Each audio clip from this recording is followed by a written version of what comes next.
Fiction και σήμερα θα ανοίξουμε τα Mr. Beast παιχνιδάκια. Πάμε. Αυτό, παιδιά, είναι το Mr. Beast παιχνιδάκι και εμείς πάμε να σας δείξω πώς είναι. Έχει 100 φίγουρες μέσα. Εμείς το τύχουμε μόνο μία. Αυτό είναι πιο σπάνιο. Δεν όμως το τύχουμε. Και από πίσω είναι έτσι και πάμε να το ανοίξουμε.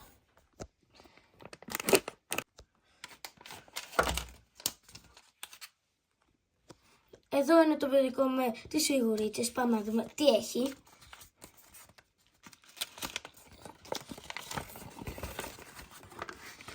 Είναι μεγάλη λίστα. Εγώ ελπίζω να τύχω αυτό. Μ' αρέσει. Και πάμε να ανοίξουμε το σακουλάκι.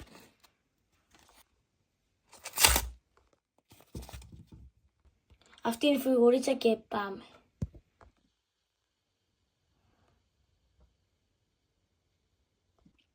Πάμε για αυτά δύο και πάμε.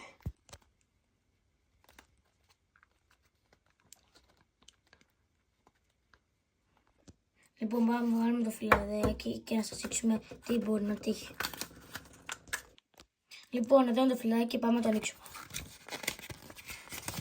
Έχει πάρα πολλά και εγώ νομίζω θέλω να τύχω αυτό εδώ ξανά. Πάμε να βάλουμε νερό. Βρήκαμε αυτό το χαρτάκι και πάμε να δούμε τι έχει. Πώς θα το κάνουμε. Οκ.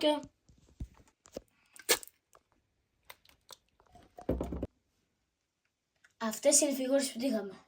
Αυτήν έχει και αγκάθια. Αυτήν έχει και ρόδα και είναι μπουρλα σαν τέτοιο.